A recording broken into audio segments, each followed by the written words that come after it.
Morning and good afternoon, everyone, and welcome to today's Transform Finance Investor Network webinar on the topic of investing in food systems from an agroecology perspective. My name is Andrea Armeni. I'm the Executive Director of Transform Finance and the convener of the Transform Finance Investor Network. And today for this discussion, we will be joined by Jen Astone of the SWIFT Foundation. As we've seen from the sign-up interest, it looks like there will be a great presentation from Jen, who's truly quite knowledgeable and insightful on these topics. We're going to do it a little bit differently from how we've done it in the past. It's going to be slightly more conversational, almost an open-ended set of questions for Jen to address with us as part of her presentation. A couple of quick updates for our members and around Transform Finance generally. We have our flagship Institute for Social Justice Leaders coming up in New York. That will be September 21st and 22nd. That is our annual training for leaders, community practitioners, and activists that want to understand better how they can engage with the world of finance, whether to hold it accountable or drive more adequate capital to their communities and the like. If you're interested in that, or if your grantees, if you're a funder are interested in that, or if you know other activists that would benefit from understanding better how finance and social justice intersect, please send them our way. I think we do have a few more spots available. Second thing, also a little self-serving, but I'm moderating here. We are hiring for several positions. We're looking mainly for folks that are very much values aligned with the work of Transform Finance. They have an understanding of some issues around capital, whether that's community funds or public equities. All of it is pretty much helpful. So if anybody's interested in contract work or full-time work, please send them our way and spread the word to your friends, and we can share some more detailed descriptions on that. And lastly, we are doing now a major push to grow the network. As you've seen, there's been really increasing interest, not just for our webinars that now have upwards of 100 signups and a meaningful number of views of the recording. So thanks to all that have the patience to go through a recorded webinar, but also with our briefings and our general work with investors. So we will be reaching out to you to see how you can help us, maybe with content, maybe with funding, maybe with connections to others. But we feel like we're really filling an important niche here in terms of supporting investors at the intersection of social justice. And now the time has come to really systematize and grow some of that work. So hopefully you'll be able to support us with that. Quick practical note, please do mute yourselves as you join the call today.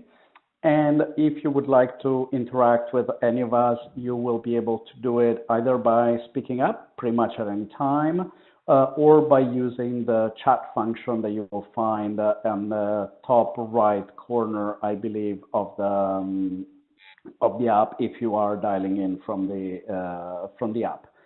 So with that, I think we can get started with today's topic, investing in food systems from this agroecology perspective, something that I think is clearly at the heart of many of our interests as we think of a more systemic approach to the role of capital in general, and specifically in something that is so connected to health of places, to health of cultures, as the world of food and food systems.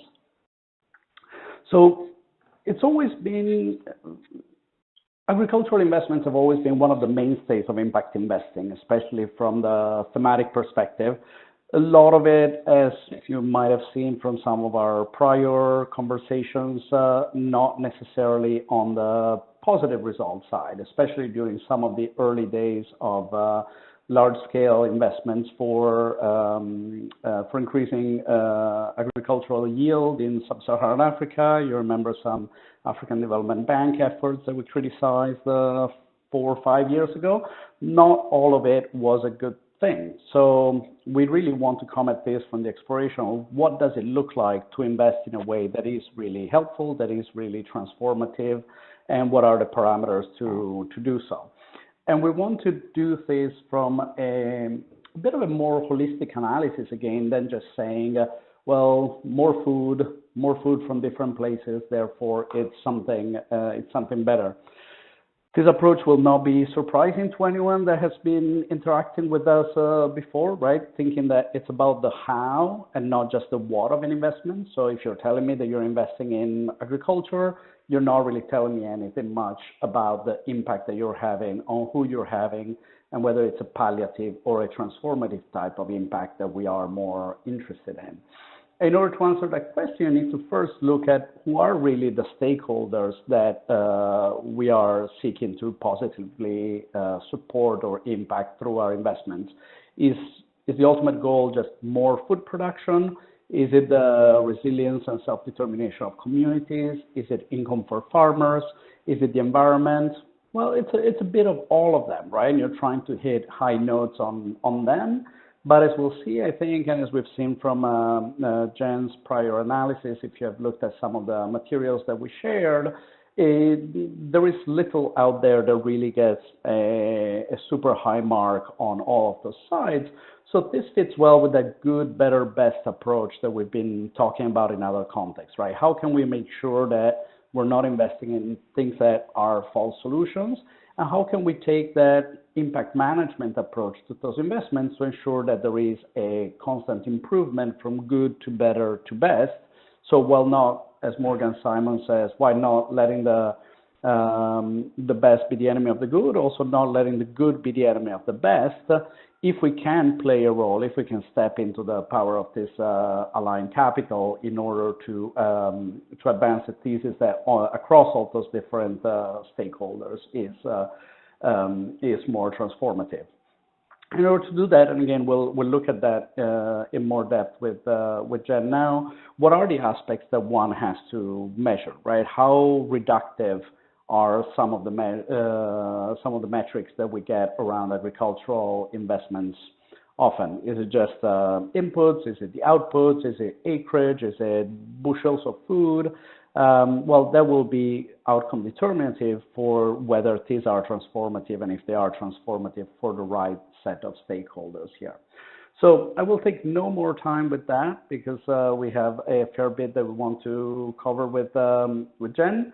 I imagine you all are familiar with Jen Astone. She's the executive director of the SWIFT Foundation. They have been long-standing supporters of Transform Finance as well as very active members of the Transform Finance Investor Network. So I'm more delighted than usual even to welcome Jen to this presentation.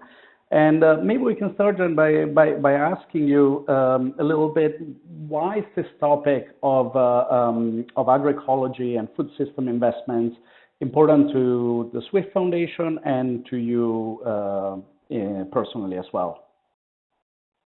Thank you so much for that warm introduction, Andrea. And I just want to thank everyone for joining the call today. I looked down the participants who had signed up and really want to appreciate there's so much expertise on this call. So I'm hopeful that I can get through some slides and we can have a conversation and get into the weeds here a little bit. No pun intended, right? My 13-year-old would love that. On agroecology, as folks who are familiar with SWIFT Foundation know, we've been supporting agroecology efforts in the Global South for quite a while on the philanthropic side, as we see it as a deep response to climate change and resiliency, as well as to indigenous peoples' desire to maintain food systems that are biologically diverse and in harmony with the wider environment.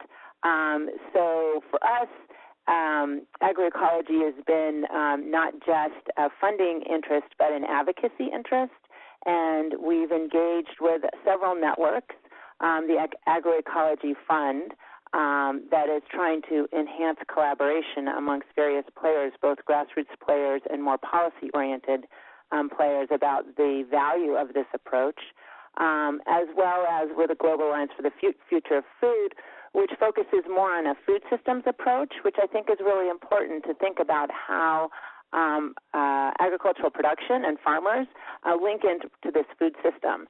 And as we all know, industrial agriculture is a very broken system, but really it's mutually reinforcing through the various economic structural models and the financial models that have really been created to adopt and promote industrialized agriculture. So those are kind of fundamentally the pieces, and I have a slide here. Let's see, did I advance the slide? No, I did not. Let's see, how do I do this? There we go. So many are familiar with agroecology, but for those that are not, it's the application of ecological concepts and principles to the design and management of agroecosystems. And the key part is it's a three-part approach. It's a practice of farmers. So farmers are practicing agroecology in many different contexts in many different ways. It is not a set of practices, but it's an approach. It is a science of ecological agriculture that is where there's a tremendous amount of academic literature being produced. And then finally, and very importantly, it is a social movement.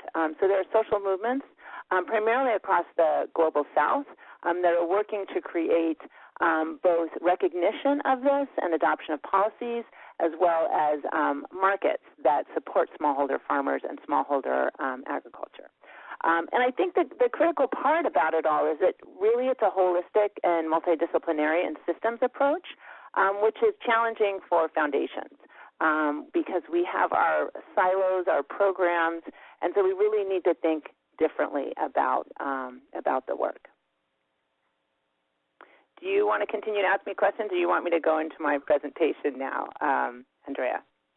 However you'd like. As we said, we would experiment today with keeping it a little bit more fluid. But if you can, between answering the questions and going through the presentation, maybe reference the paper that you recently authored, and from that take us a little bit to the origin of how that work came about and how it fits within the framework of how you look at the bifurcation of philanthropy and investments and how we can try to break down those silos. So maybe we can use the agroecology piece really as an instance of the type of silo that can be broken down on the foundation level. Great. Well, I mean, I think the important thing to realize is that I'm on a personal journey around impact investing and investing, and the foundation has been very interested in providing capital to highly aligned mission investments. But I have to say that, I have learned a lot, but I really haven't dived in deeply. And so that's really the origin of all of this was last summer, so it's been a year now.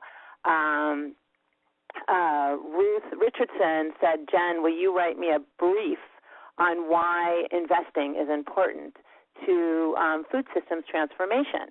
And I said, oh, okay, I can just write 10 paragraphs or something, 3 to 5 pages. Well, it ended up being a 10-page paper, if some of you have read it, about what it seemed to me how investing in agriculture was being talked about, and really it was not resonating at all with our work in our philanthropic side. And I thought, this is really, it's really amazing that there's such a disconnect. And so after writing the paper and talking to folks, I realized that I needed to do a deeper dive into SWIFT's investments and really talk to loan portfolio officers about what was going on between the mission of these funds that SWIFT is funding and really, what does it mean to actually look at a potential loan opportunity, equity opportunity with entrepreneurs or farmers, and what are the challenges that these organizations are facing in terms of getting capital on the ground. And it was a very revelatory process. But the paper really outlined that the why of the question is that, of the farm families that are producing 60 to 70% of the world's agriculture, they have a tremendous lack of access to capital to improve their farming systems and their overall family life. There's an estimate that 150 billion is the capital gap. They're only about so there's a 200 billion gap, 50 billion is being met, and 150 billion is not being met. And that foundations on the other side of the fence, the Global Alliance, 83% of them said yes, we want to invest in food system transformation. But when you dig a little bit about what are they investing in, people say, oh, well, we only have one investment. There's no opportunity. We don't know where to invest. We don't know what the opportunities are. So in just looking at what SWIFT has done, I recognize that we have $9 million in food investments, which may be a lot for a $64 million foundation, but food is sort of, it's baked into the history of the family. They run a grass-fed beef ranch and an organic fruit producing ranch. But I pulled out of that quite a bit of that. Capital is in an equity investment that's done very well, Guayaquil Yerba Mate, and we have a couple others. But what is interesting for foundations are our investment funds. And so I looked at 12 investment funds, and it's really important to understand that these funds are not all 100% in food systems. Some of them are in less than 100%. So I'll get into the details of that, but this is part of the holistic perspective that I'm trying to take. In other words, food systems investing opportunities are sometimes hidden in poverty relief or rural development funds, and so I think it's really important that people look at that. So I conducted desk research and interviews and reviewed 2 investments from each entity, and that's part of what I'm going to share today. Thank you, Jen. And one last framing piece as you move into this. Are there particular ways in which investments in food system transformation differ from other categories of investments that you have looked at? Especially since, again, many people are looking at it from a sectoral perspective. Is there something that is specific to the food systems piece that you can highlight?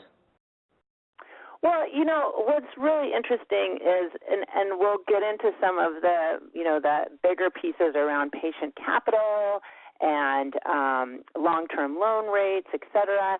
But I think that the thing that we need to re-ground ourselves in that I think is really important is this notion of trust and relationship with farmers.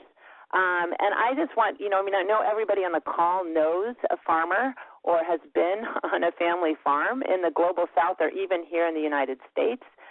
Someone who has 25 acres here in the United States, up to 300 acres, but is a family managed and run farm, or less than 5 hectares in the global south.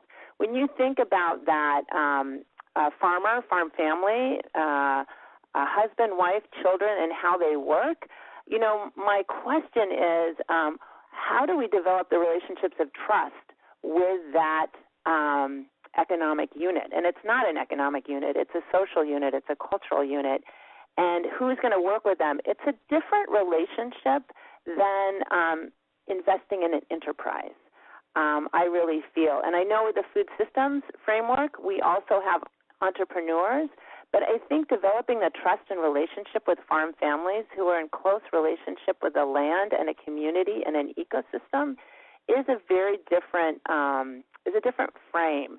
And so we're really heavily dependent on the intermediaries who are interacting with the farm families.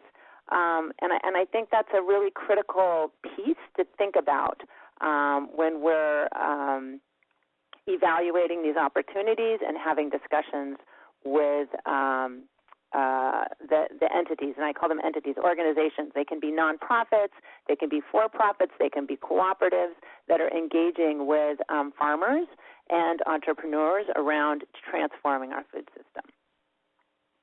Great, thank you. And I will just flag for later here, Jen, a question that came in about that intersection between farming and entrepreneurship, whether all farmers are entrepreneurs, and if you can be entrepreneurial in so many ways. You are entrepreneurial by focusing on subsistence agriculture. So as we go through a presentation, if you can help us parse out that point as it naturally comes up on the intersection of subsistence, entrepreneurship, agriculture generally. And with that, I want to invite everybody else who is on dialing in from WebEx to submit your questions via the chat as well. Great. It's a great question, and I'm not sure if I have a really clear answer to that, but I'll make a stab. There's probably other people on the call who have a better sense of that. But I really want to, I usually try to start this presentation with a couple of inspirational examples. There's so much negative talk out there about, transforming food systems.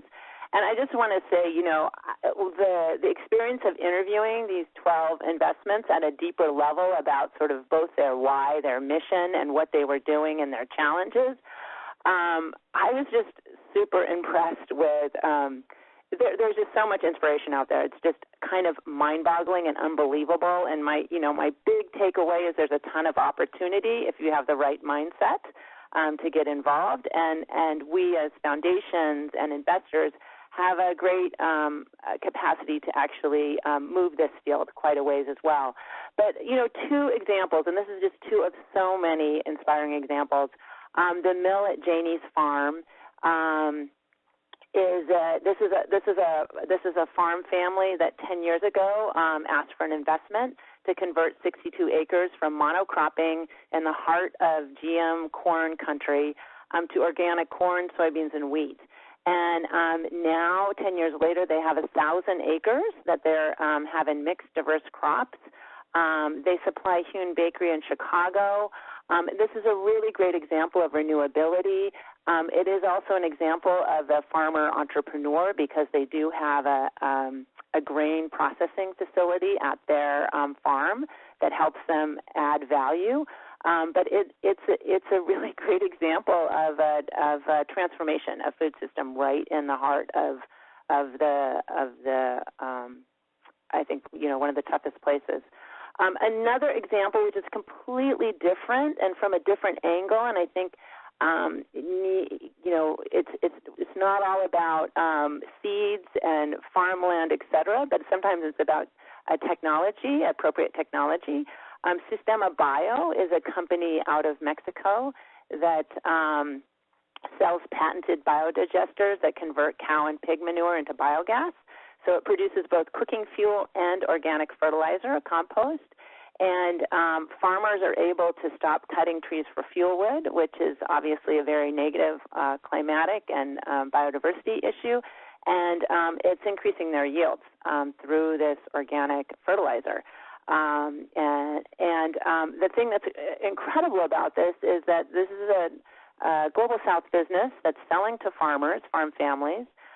They're able to pay off this biogas digester within 12 to 18 months, and it's spreading. And this is an example of resilience of a farm family, but it's not directly related to production, but it is. But it's one of these infrastructure pieces that is so positive. The group that made the loan to Sistema Bio is one of the emerging funds that I talk about, and they've had incredibly hard time getting capital. And it's amazing when you see examples like this that are just so win-win positive, but the financials on them are tight and they're tough, and we need to, so there's this incredible examples out there of what can be done. So these are the food systems. Go ahead. Well, one thing on Sistema Bio. Yeah. Because as we think, of course, about the transformation of food systems, we need to think about different lending and funding models for this type of loans. Do you remember if this loan was done with an innovative deal structure or a revenue-based financing, or if it was a straight conventional loan? I would have to talk to the initiator of it, and key. They're usually patient, low interest loans. So this is beneficial returns. I know that their return to SWIFT is 2%. I know they do long-term loans. I know that if you pay on time the last year, you don't have to pay any interest. I mean, they have some innovative structures to it. I'm not into I'm really excited to talk about the things you want to talk about in terms of innovative structures, but I'm really at a little bit higher perspective here in terms of the opportunity. So there's definitely not just innovative structure, and one of the things that I do mention is accepting different kinds of collateral is another perspective that I know Beneficial Returns and Ted Levinson bring. So it may not be fully collateralized is another aspect. So these are the 12 food systems in systems investments in the study. So these are all investments that SWIFT has made. And I just want to say in the course of my research, I encountered many, many other funds. I think I have 5 or 6, maybe 7 or 8. I know there's literally hundreds more out there. These are just the ones that Swift's invested in, so it enabled me to dig a little deeper with people that we'd invested in. So here, this is the dense, crazy slide that tries to summarize the information that I have. And so along the x-axis is years in existence, and it's also in the center of the dot.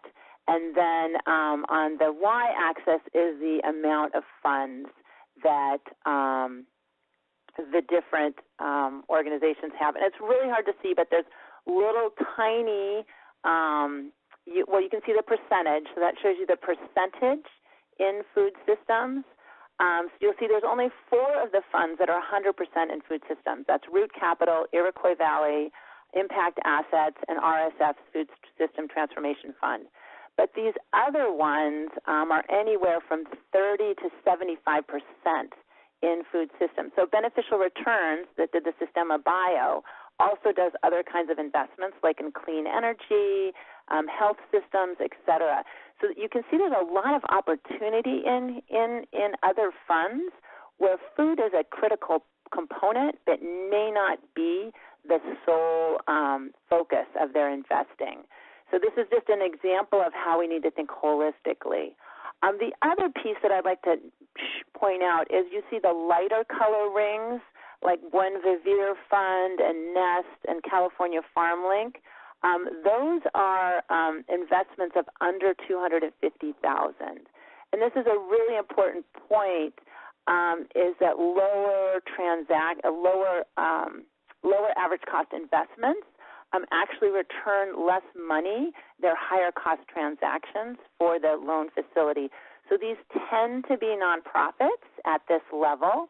The orange, the little bit darker ones like Impact Assets, Shared Interest, MCE Social Capital, and Root are between $250,000 and $1 million, which is sort of this missing middle that's often talked about in agriculture.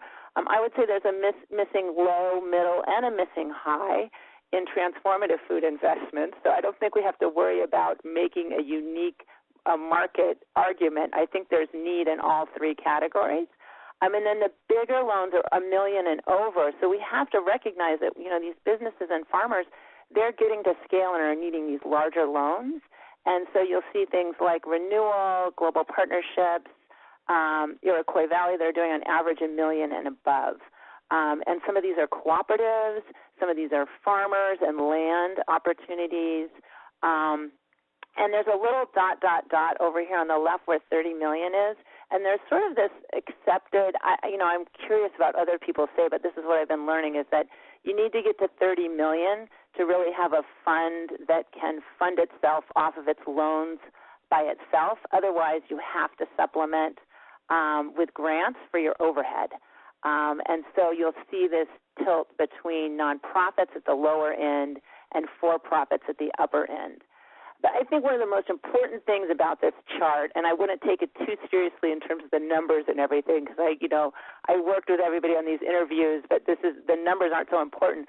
What's really important to me is that impact does not correlate with years of experience or amount of funds under management. So they're incredibly impactful investments that are being made by these ones right down here in the lower left, by Nest, Buen Vivir, Impact Assets, Beneficial Returns, Food Systems Transformation Fund. It's really important to recognize that impact is not associated with duration or size of assets. What I see is associated with years of experience and amount of assets is comfort of our board members and our investing committees with the investing opportunity. And I'm really interested in debating and discussing this, but so I would say to anyone who's trying to convince someone that this is not a mature field or that there's not food system transformation opportunities, that no, in fact, there are opportunities that have been around for way more than 5 years and that have way more than 50 million or, at that range, that have managed these assets for a long time and are providing returns or preserving capital. So I think that's all I want to say on that slide. I know there's more there, but okay. So back to the high-level takeaways. I think the most important thing that I learned, and I probably knew this, but I just didn't come to the top, was that most of the investments are preserving capital, meaning they're not kicking off a lot of return. They're not kicking off 6, 7, 8%. They're kicking off 1% or 2%, or they're just preserving the capital. So it's like a bond or a evergreen fund, but you can get your capital out. But what they are doing, which is so important, is they're increasing on-farm assets. So they're increasing the health of the soils, so those bacterial and fungal networks that we talk about carbon sequestration and addressing climate change. They're increasing farmers' resiliency, so they're smoothing out their income over the year. They're not forcing them to sell at low prices. Their value-added crops are actually being sold at the higher price because they have access to credit or other inputs. They're enabling farmers to engage in more biodiverse practices, invest in more diverse crop mixes, and they're helping people convert to more organic and biodiverse agroecological regenerative practices. And this process takes time, so we have to look at our returns. Every year we're getting a return as a foundation. I'm thinking to myself, okay, we're getting more bacterial and microfungal, communities in the soil. How do you actually show that on a board docket or a board report? That we're going to have to work on that, but it's a critical piece of the discussion. So the needed investment, everyone that I talk to, they need patient capital, and I would say that's more than 5 years. Most people are looking for 7 to 10 years. They need grant support alongside the investment, and they need investors who are interested in values-aligned returns. And so that's what I'm talking about. I don't know, if you're interested in soil carbon sequestration, okay, you can look at that. If you're interested in stronger farm families, okay.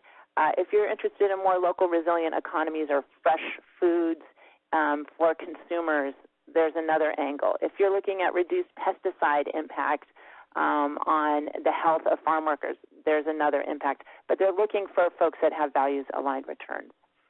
I'm going to keep going through a few more of these, and then I'll stop, and we'll get back to questions.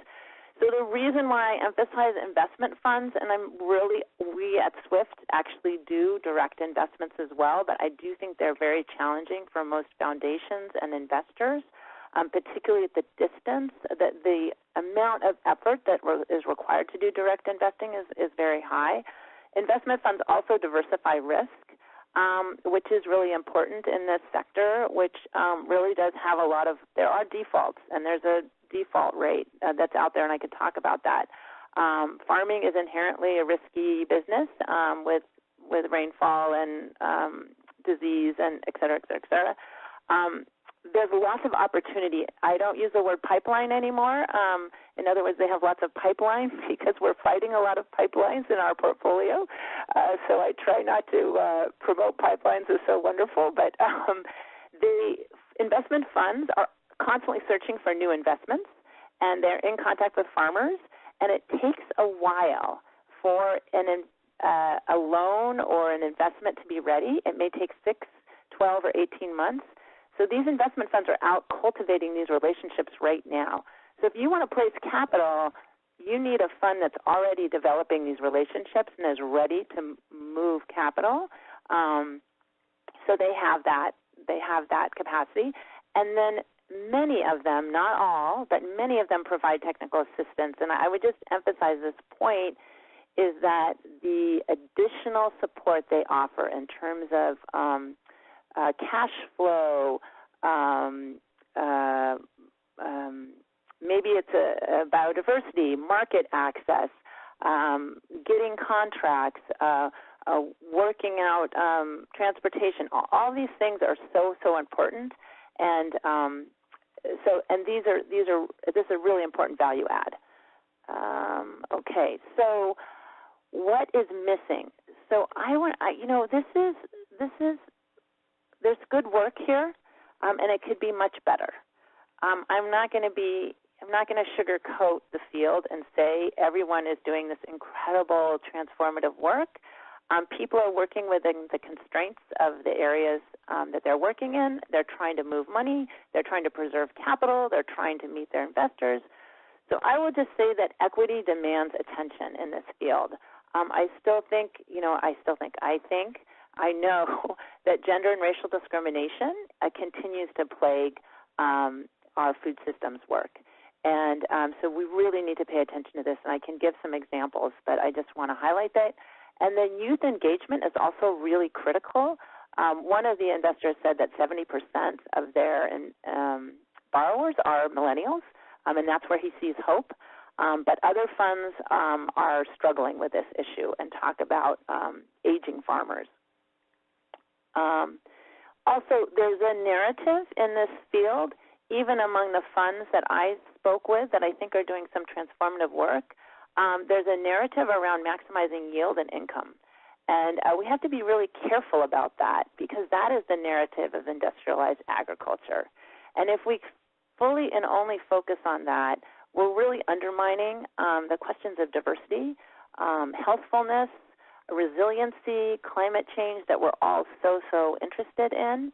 And I think we need to be careful. Some of the benefits of the work and the investments are around smoothing out income, supporting farmers for the long haul. There are a lot of other ways of looking at measurement, and we just need to be careful because that is the dominant narrative. So I'll stop there, and we can chat a little bit before I get into some takeaways. Hey, Jen, I'm just taking a quick look through the questions that came in here, and I will pass them along to you. So picking up from the last point on the need for an equity-based approach, question from Neil: how do you reconcile the various privileges, racial, class, occupational, and educational, in your decisions about who gets the investment, and what is the accountability process that there is, even from foundations, towards the most marginalized people in the food system? Maybe if there are some best practices or otherwise. I love it. That's a great question, and there's many layers to that. So I have to be honest, we're really depending on our intermediaries, right? I mean, so I'll take an example of California FarmLink, which I think does this really well in terms of the way they explain it to us, is that many of the farmers they invest in do not have any collateral. They do not have loan. I mean, they don't have land. They don't own a home. They're first-generation immigrant farmers. All they have, and this is not all they have, I mean, all they have to a traditional financial institution is, 20 years of farming experience.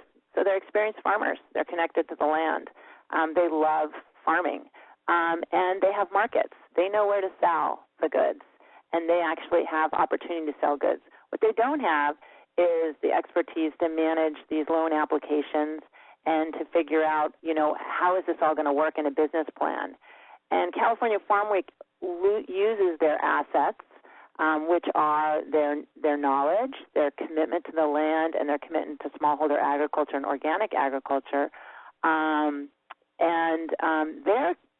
California Farm Link's commitment to providing the support to smallholder farmers in California to help them access and lease land and help them get those short-term small loans that may be $50,000 to $150,000 to buy the plants, the startup stock that then will be paid back within 6 months to a year.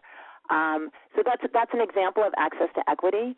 On the other hand, when I look at some of the numbers from the loan funds, microfinance funds in the Global South, and they say, we have 40% women farmers in our portfolio. And, I asked myself the question, and, it's getting in the weeds, something doesn't sound quite right there. Actually, when you ask people on the ground who's doing the labor, women are doing 60 to 70% of the labor in agriculture in the Global South. And so what's happening is we know that men are the ones that are showing up for those loans and getting those loans and are participating in those in cooperatives. And it's the rare loan where women are prioritized over men.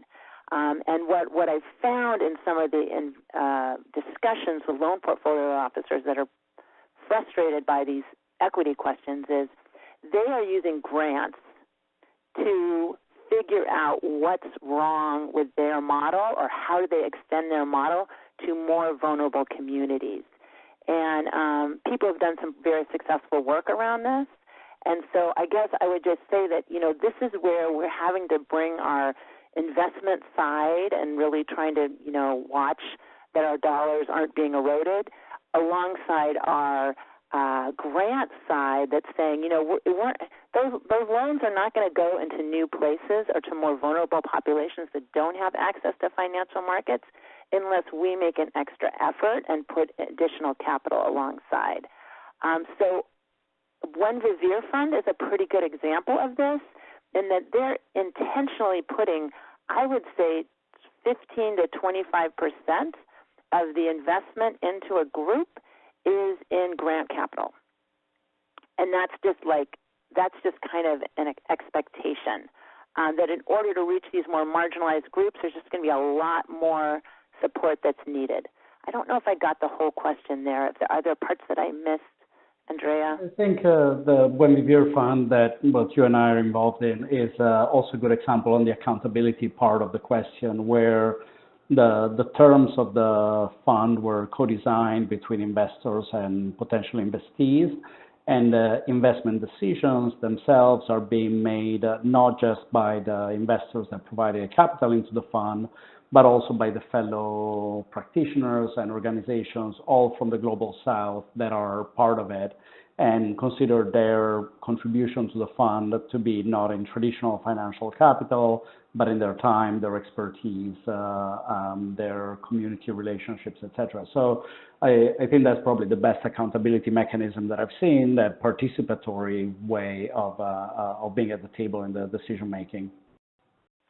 Yeah, I think the One Vivier model is amazing on that level, and I think the interaction between the participants, the investors, and the investees, or the borrowers, et cetera, this idea of bringing assets to the table, I think that is the key, or one of the keys, is that the intermediary that you work with, do they have a deep appreciation for the assets of the communities that they're working with? That they're actually, our money doesn't mean anything if the community is not bringing their assets to the table.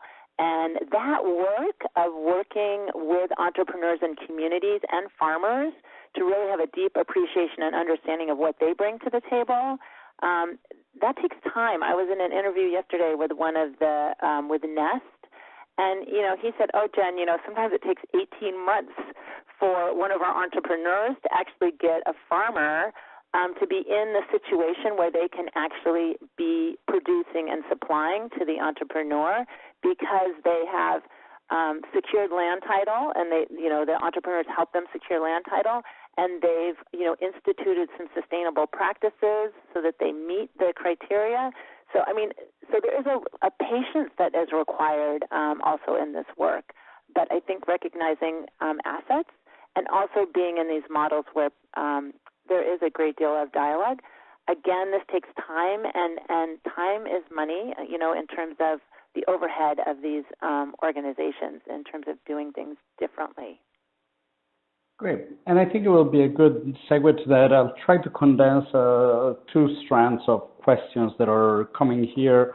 They're coming in. One is around the scale issue, not perhaps as we normally think of it, but since you started with the major funding gap that there is, Jen, and the realization that there are really not that many investors, right, that are as thoughtful as Swift and a few of your peers in the investments that they make around agroecology and food system investments.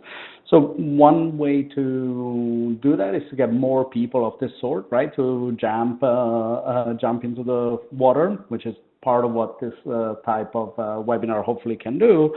And the other is to bring them in different ways, by de-risking them, by making them more palatable, or God knows what, by making them respond to some other thing that speaks to them, since the need for the capital is clearly there. So on one side is the scale piece, and the other is that to get to that kind of level and to keep the transaction costs down, you do need oftentimes the intermediation, as you pointed out, for the fund.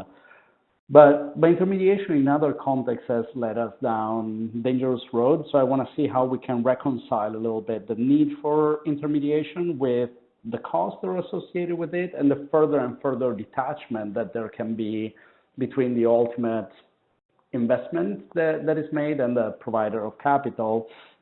Even in the case of Sistema Bio, right, you have Swift investing in beneficial returns, right?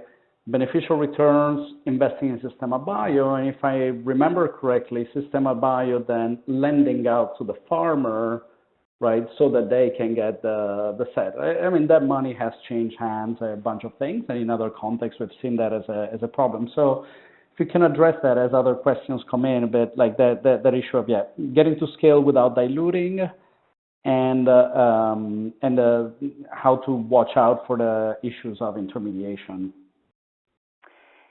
Yeah, it's a great question, and I really appreciate it. It was definitely something that was weighing on my mind when I was asking people about how much they charge in interest, and just to cover their overhead and to provide a return to us, Swift, as an investor. So it definitely is a concern, because the rates that are being charged are definitely not 1% to 2% to the farmer. We have to be really honest about this. To get 1% to 2% to us and to keep our capital preserved, the rates being charged to farmers can be 8 to 15%. I'll be super honest. I mean, I've seen lower ones, but that is not unusual, those rates. You have to realize that for many of these farmers and cooperatives, they can't get the money otherwise. So there is the constant question that's asked is additionality. So one of the additionality questions that I always have, and that is really fascinating to me, is I don't see philanthropy as the great hope for this sector.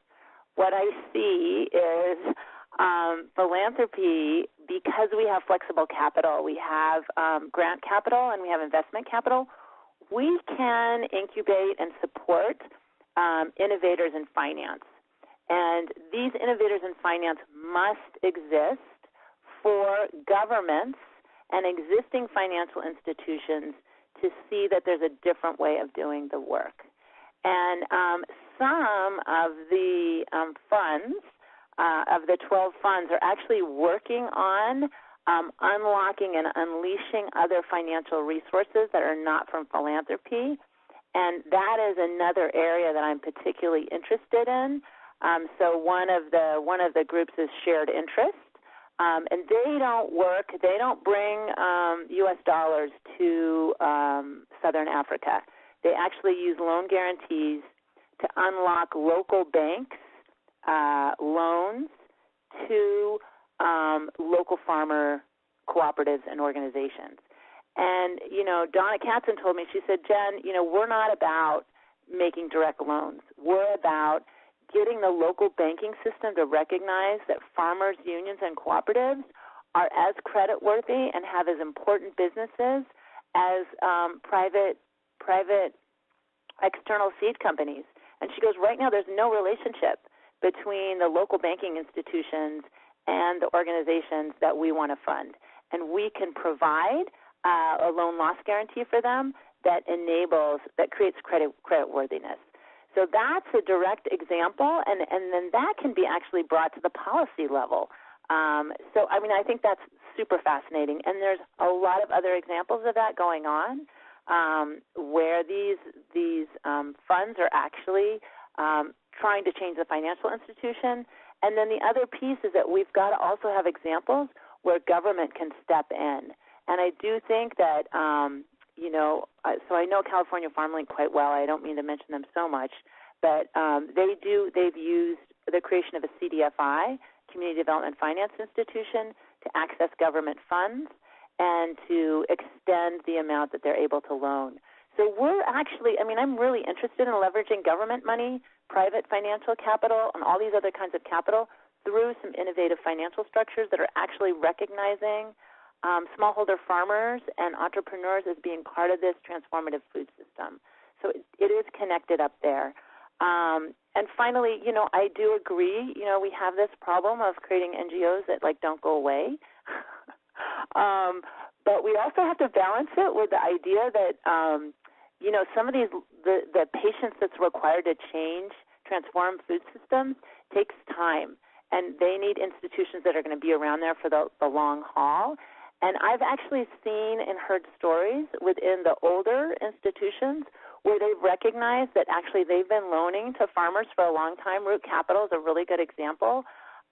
They've been loaning to coffee farmers in Central America for 2 decades now. And with a coffee rust situation and, really related to the stress of drought and climate change, farmers have been wiped out that they've been loaning to for a long time. And they've actually created a new facility that's helping farmers reinvest in a different way for the long haul in a 10-year fund that's going to enable farmers to replant different crops. That kind of commitment doesn't come unless you have kind of a long-term commitment to those local communities. So, and I'm also really interested in copycat organizations locally. So there's a fund that we're looking at right now called Fledge, and they have Fledge Seattle and Fledge, New York and everything, but they also have Fledge Lima and Fledge Nairobi, and they're really trying to engage and involve investors at the local level in incubating food system investments as well as other kinds of investments. So the idea is not to create one entity in which everybody invests, but to create a model that can be used in different places that actually reorients how capital is being invested and the kinds of support and technical assistance that's needed. So I really take the point, and also am trying to push ourselves about asking those hard questions. And I guess the last thing I would say is, I don't expect us to be in these 12 funds forever. Some of them we're going to graduate out of, and some of them we're going to double down on, depending on where they are in their life cycle, because of how swift capital is a certain kind of capital, and I don't think we play the same role as some of the bigger foundations capital. And so that's something that I'm also trying to think about, and I'm in constant conversation with our board around. Great, excellent. And maybe as a way of moving towards the investor takeaways, as other questions come in.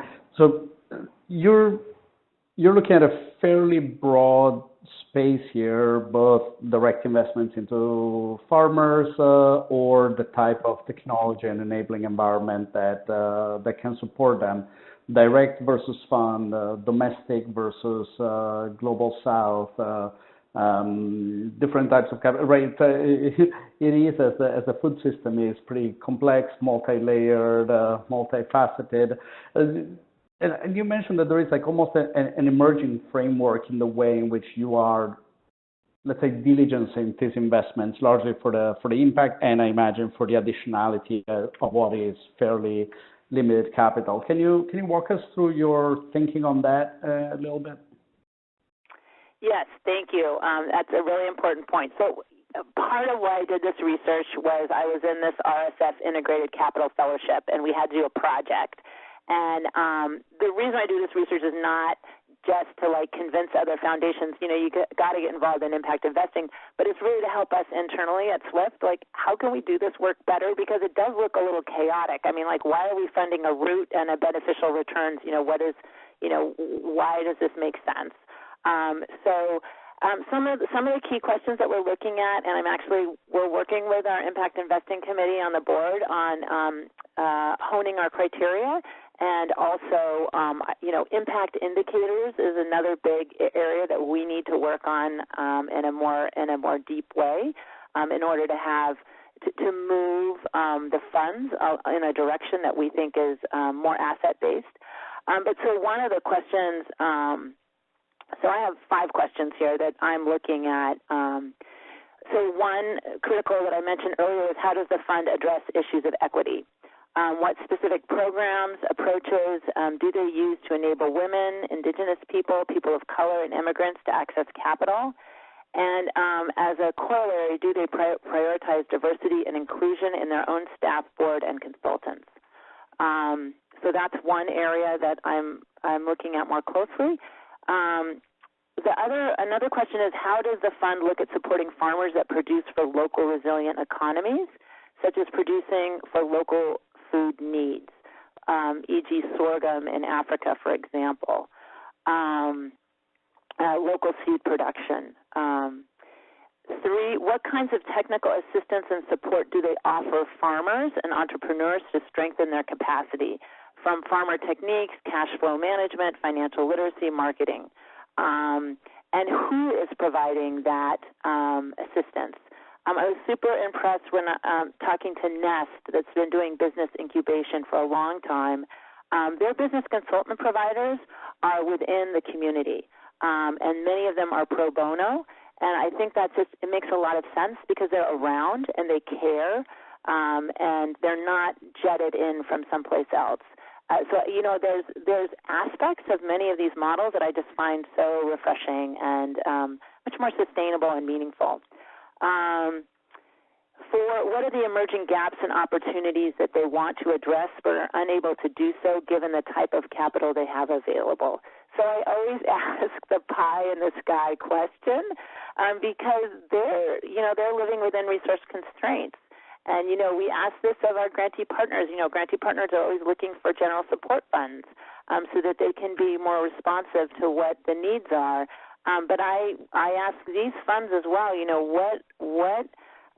what are those emerging gaps and opportunities? If you could go, if you could go in the direction you wanted to tomorrow or invest in opportunities that you could, what would you need to do that?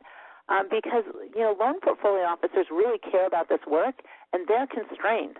They're, worried because they've got to, make 100% return. They're turning away folks that are not credit worthy, but who they know under different conditions probably could be loaned something. So there's that's a piece there. And one piece that I do want to share is in having these conversations with different investors, because they're working at different, some are working with much smaller farm and enterprises, some are working kind of middle, some are working the big. I actually was able to make some connections between these investors So they actually need to know each other better. There needs to be better networking in this sector. There is some that's going on that's really great, but I was actually able to make some introductions that I think might help capital flow as well. And then finally, the fifth question is exploring their mission and why they're a nonprofit or a for-profit, and how they're managing blended goals within the legal constraints of their entities. That's always a challenge, and I'm really curious about that. And then, I think I would add, I think it's maybe the emerging edge is, how do they look at governance, and how are the folks that they're loaning to actually part of decision-making and feedback, like the Buen Vivier model? How is participation in governance part of how they're creating entities and thinking about their loans? Very cool. And I would say many of those, Jen, perhaps not surprisingly, have strong echoes of the work that Aner Ben-Ami and I have been doing around this structural and voice analysis, for lack of a better term, of the impact of certain investments, right? What kind of agency do they create? What kind of synergies are there among the investments? How is the accountability flow in the way that it goes? So we'll make sure that we use the agroecology piece as one of the examples through our new impact methodology to see how it stacks up. I think folks might be curious, since you have 10 investor takeaways up there and an empty slide, if you will give us the 10 takeaways, or if it was a tease. Sure. I'll do this. I'll try to run through these quickly. So I think that, the top thing for me is rethink return. So, if your foundation's mission has a piece of it that focuses on food system transformation, then I would say you really can't ignore the role of finance in the present food system. And I would say, we've got to look at return in terms of improved soils, carbon sequestration, increased and more regular incomes for farmers, healthier local economies, better and more healthful food for the farmers and for their communities, and consumers, and not necessarily the increased value of the investment. I'm really interested in evergreen models and how we as foundations can get a lot of value and impact with funds that are evergreen. Not that the money doesn't ever come out or come back so you can invest in something else, but that we can get a lot of return, and so we really need to rethink return. I will make a quick addition to that, Jen, for those who were on the prior call, just maybe a couple of months ago, that we had with Kenyarth, Candide, where we looked at global partnerships and One Acre Fund on thinking about that, rethinking returns, as it were, as in terms not just of what the market could bear, but what is the effect on the impact that you're achieving of the extra bit of return that you might ask, and does the financial return need really justify the reduction on impact that is caused by that, right? Because that money will be coming from someone, and again, as we analyzed, it was quite clear that in some cases you might need that level of returns for a certain set of reasons. But by and large, there is a larger and larger amount of impact that you're chipping into as you're looking at it that way. So flipping the equation and looking at the amount of impact that is being concessionary, as it were, rather than the amount of the financial return, has been a helpful way to look at it for this community too. Great. The second is just provide integrated capital. So I think, we need to recognize that the smaller loans and reaching many populations, particularly farming populations, does require training, mentoring, and support and outreach. So that's a critical piece. Food transformation is place-based. I mean, I think we all know this, but these loan funds, the way they operate, how they operate, who they operate with, it's very ecologically, culturally, and politically and economically contextualized. And I just be really curious when you ask your questions and think about this. Is I'm not a pure play person around local resilient economies. I mean, in some places people grow coffee and cocoa, and there's an incredible export market for it. But looking at that piece is really important. I just want to say that there's a lot of opportunity. I personally know of 6 funds in food system transformation that are actively raising more than $30 million in the next 6 months, and they actually have places to place that capital. So when people say that there's not an opportunity, I really? And I think we need to challenge each other on that. I think there's opportunity for very conservative investors, and I think there's opportunity for the range of investors there.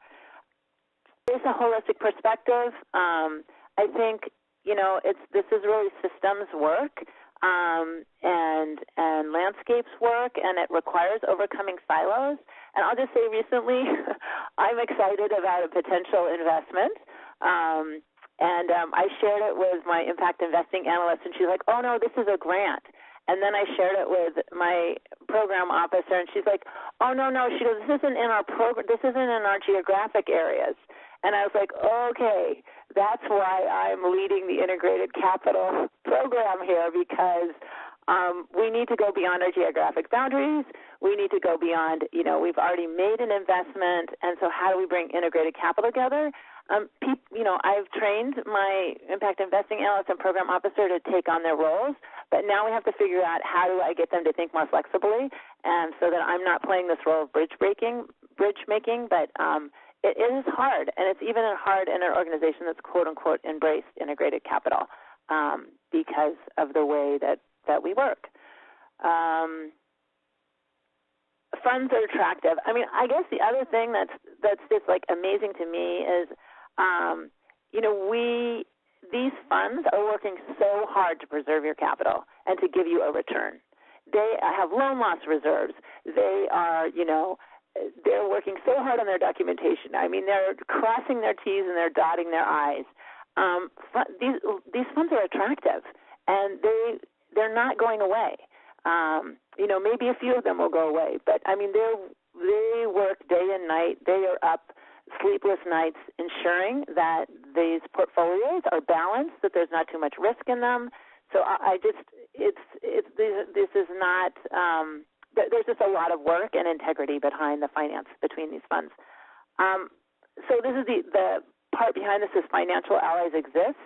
I think, it's really hard for me to recognize, like I always think of the nonprofits as being our allies, but actually there are finance allies who are trying to reach the same communities that we're reaching with our grants with financial services.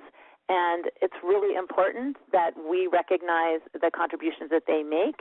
And in some ways, they may have a bigger uphill battle because our financial system is so broken and so unable to reach these folks.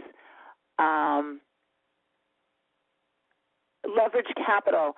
I just want to say that there's opportunities for different kinds of investors. I didn't mention this as much, but I've talked about grant capital, investment capital, but you can do first loss loan reserves. You can do subordinated debt. There's equity opportunities, and there's capital preservation plays. I mean, so many of these funds, in order to actually raise different kinds of capital, have loan loss reserves, et cetera, and they are really wanting to have the conversation with foundations about how your money can actually leverage less risk-tolerant capital or even market rate capital. So we need to really be thinking about how our money leverages other money in this space.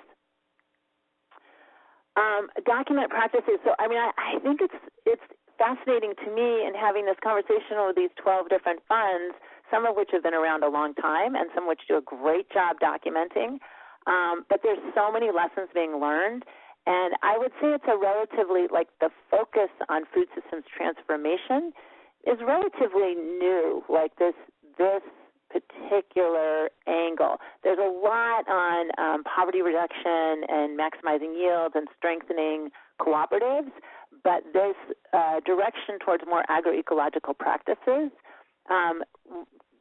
I think also merits grants for documenting practices. And most of the funds that I talk to are like stretched to the edge, where their loan portfolio officers, the technical assistance they're providing, and fundraising. They are not adding this dimension of documenting their practices or what's worked, or spending the time doing learning exchanges with each other about best practices. So I think we have a role to play there. And then my final slide is just strive to do better. I mean, I don't think Swift's portfolio is like the be-all and end-all. I think it's actually probably far from where we'd like it to be. But we're learning, and I know that with active engagement with these organizations, both for-profit and nonprofit, we can challenge them and ask questions, and we hope to do better. We hope to do better on the equity question. We hope to do better on how we're leveraging our funding. We hope to do better on the kinds of communities that we're doing outreach to. We don't, anyhow, I could talk about a lot of the things that we're not doing as well as I'd like us to do, and I'm trying to move forward in. But it's just to say that we're striving to do better. And I think the other piece is that the organizations themselves are striving to do better. So it is a joint journey. It's not just the push from the foundation, but organizations are truly interested in how they can improve their practices. Great. What a great set of investor recommendations there, investor takeaways. So I think they resonate with everyone. And again, if you have questions or comments on these 10 investor takeaways from Jen, please reach out or put them in the chat. One thing on this last point especially that I want to underscore, Jen, because it has come up in so many of our conversations, is there is this urgency of moving capital now, right? We don't have the luxury to wait until somebody comes up with the perfect fund or the perfect structure or the perfect investment. And in several of the areas and sectors that we've looked at, a worthwhile approach seems to have been precisely that, to say go good, better, best, and make sure that you never feel like you have reached that ultimate point. And the way in which it seems to have advanced is by having the right set of questions that would allow us to, say, compare fund managers on how they're approaching this holistic impact piece, right? And it's not that you expect a prospective manager to give you the perfect answer, right? That would be a red flag in and of itself, but it gives you a very clear sense of how they're thinking about it and how intentional they are in struggling with some of those tensions that are intrinsic in this type of investment. I think it would be helpful for this community to have a set of questions as the one that you put forth earlier. That would just be like standard diligence questions for any fund manager that is being considered, right? How are you looking at this, at that, and that? And that gives you almost a benchmark of intentionality on the part of the manager, or from the manager to the enterprise, or even from the manager, frankly, to the LP, right? Why is it that you want to come into this fund, and how are you thinking about it, and what is the alignment on that side too? So there's a generally speaking, I think, a very powerful way of not getting paralyzed by the imperfection of a lot of the work that we're doing, while holding ourselves accountable to move it forward. And I think, Jen, that you had a few next steps coming up also. Oh, yeah. Just briefly. So I did want to say that, I know there's a lot of interest in this field, and there is a new initiative, a 3-year initiative that's being funded I'm not actually sure. I have the information here, but it would take me a second to pull it up. But it's called the Regenerative Agriculture Investor Network, RAIN. Lift Economy is facilitating a series of engagements and discussions with investors and foundations across the country about how to move more money into regenerative ag. I think it's mostly a domestic effort, but I'm not sure. So I'm just learning about it, but they have a questionnaire they've been sending out, and they're doing some research, and it is a long effort, and it's pretty well resourced, and there's about 12 organizations that are involved. I'll just say that for my part, my work and research has really been focused on how to support two groups, the Global Alliance for the Future of Food and the Agroecology Fund, which are foundations that I'm all engaged with, that are engaged in a global food systems perspective. So it's both domestic and international. So I try to have examples from both sides. So I'm actually looking to identify allies if you're interested to continue to help. Really what both of those initiatives are doing are both raising resources and leveraging resources, but also trying to engage in dialogue with other funders about how we can be more strategic and what are the bottlenecks and ways that we can actually improve investors' access to this kind of work.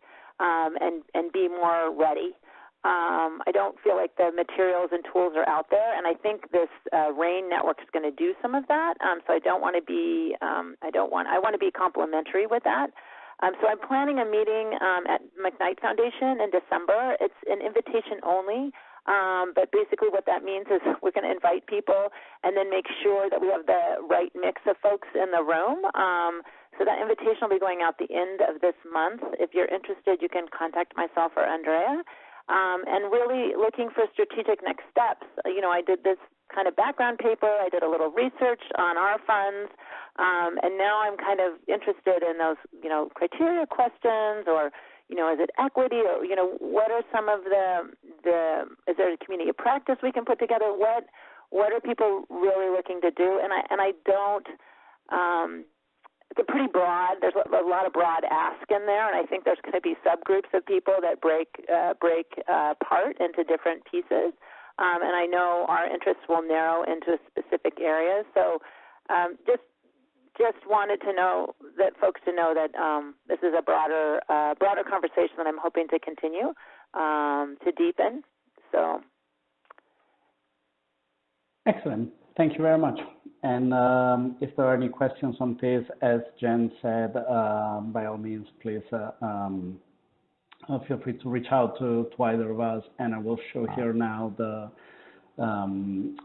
contact. And we have this last excellent quote here that Jen had put up, that to expect a market return is to miss the point. It's not that you can't achieve a market return, is that that's not the point of what it is that we're talking about here. So thank you, Jen, for leaving us with that reminder. Here's the address for Jen. For those that are on the phone, it is simply jen@swiftfoundation.org.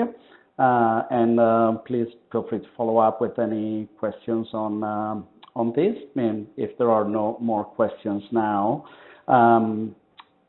on our end, here's Kurt's information if you would like to learn more about the work of the Transform Finance Investor Network, or the three pieces that I mentioned at the very beginning around our upcoming Institute for Social Justice Leaders, where we will be also covering some of these topics, our current employment opportunities, or any sort of support or other members that you want to bring into our network. Please reach out to us.